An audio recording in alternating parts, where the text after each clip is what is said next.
Single ફેઝમાં કેટલા voltage હોય? સિંગલ ફેઝમાં 220. સિંગલ ફેઝમાં કેટલા વોલ્ટેજ હોય?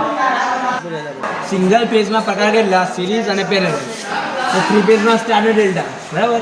आज प्रैक्टिकल जो सीरीज અને પેરેલલ गुणधर्म चकासो मतलब वोल्टेज कैसे आते हैं, करंट कैसे आते हैं, रेजिस्टेंस कैसा आता है ना, वो प्रैक्टिकल है. बराबर. ये वाला सीरीज है, ये पैरेलल है. बराबर. अब देखिए अभी सप्लाई आया, एक જ फेज तीन बल्ब को मिल गया. बराबर. जिस फेज बल्ब को पहला फेज मिलेगा वो ज़्यादा चमकेगा. इसके बाद ये ओछा, इसके बाद एकदम ये ओछा है ना.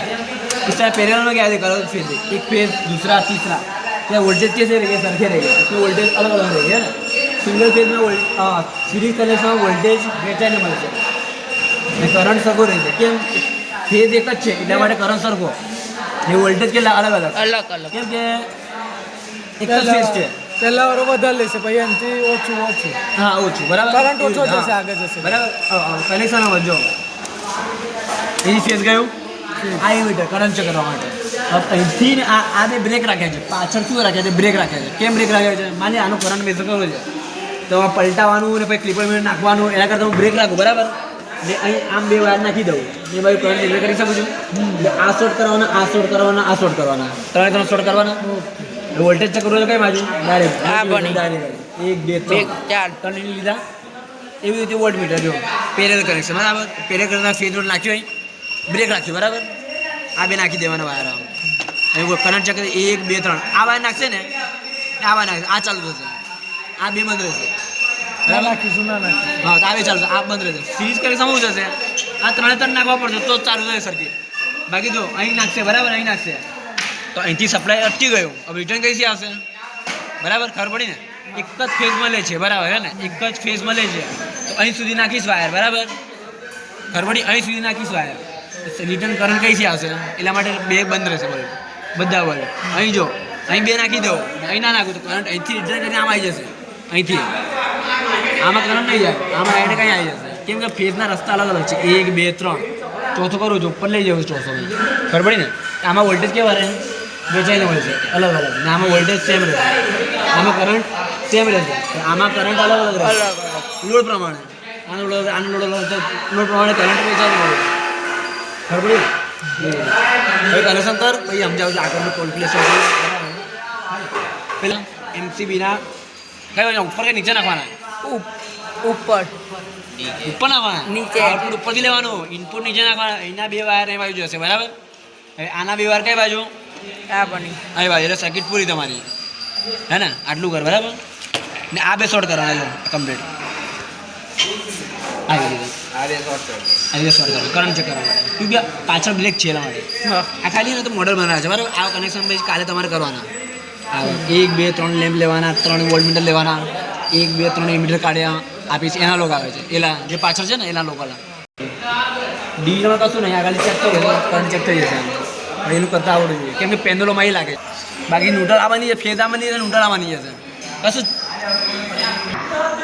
1 2 ને આ 3, 1 2 ને 3. બરાબર. આ ડાયરેક્ટ અહીંથી ચેક થઈ જશે આનું. હે આ ફેઝ ન્યુટ્રલ. બરાબર. આપણે ચેક કરવાનું.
આવે છે હવે ત્યાં ચક્કર નહીં આવે નહીં આવતું ને કેમ કે નીચે બ્રેક રાખ્યું છે હવે શું કરવું પડશે આ બે આપણે એ કરવું પડશે ને ચાલુ ચોટી મળે. બસ હવે ત્રીજો નાખ ચાલ ડબલ કરી કઈ નાખશે અહીં નાખી દે અહીં ના લા આ લાઈ ભાઈ તો અહીં પૂછે છે પાછા અહીં નાખ્યું એમ એ આખું અલગ છે સપ્લાય જો કઈ આપ્યું છે થઈ ગયું ને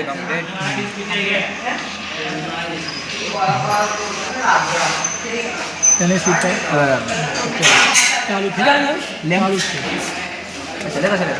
હેલો ચાલો થાય एक सेकंड निकाल लेंगे तो रास्ता बंद हो जाएगा तो क्या होगा નહીં જાય આગે. हाँ लैम्प उसके क्या थे खराब थे लैम्प आ लैम्प ना दे चल इंटरजन ये इसमें कुछ समझ नहीं पड़े दूसरे रैम बदल सकते दो लिंक लेके पड़े एक ये एक वहाँ इसमें क्या खबर नहीं पड़ेगी हम लोग इसमें नहीं खबर हाँ हुआ ये चालू हो गया ना अब देख मैं बोलता ना कि करंट व्यवहार वस्तु एक જ બરાબર એક લેમ્પ કાઢતા હોય બાકી ના બધા લેમ્પ બંધ થઈ જશે બરાબર છે ને હવે આમાં શું થશે એક આ લેમ્પ કાઢશો તો આ બી હરકવાના જ ને. હા આવે લગવાના કેમ કે કરંટના રસ્તા 3 છે અલગ અલગ છે જેટલા લોડો હોય એના ઘણું રસ્તા હોય બરાબર આ સિરીઝ થઈ ગયું બરાબર આમાં વોલ્ટેજ ચેક કરવાના કરંટ ચેક કરવાના બરાબર કયું ચોપડી કઈ ગયું ચલા ટીક કર દે બરાબર ને? હા હા બરાબર છે સપોઝ ને ઓ રૂહામને કરાયું ને ભૈયા નહીં આવતું ને તો પેલા મલ્ટીમીટર ચાલુ કરો ફેઝ નું ચેક કરજો ફેઝ કયું ન્યુટ્રલ કયું છે ને એમાં આવે છે કે એ બ્રહ્મા નહીં રહેવાનું બ્લેક એટલે નહીં તો બદલાઈ જાય બધું એ તો વાંધો નહીં. હા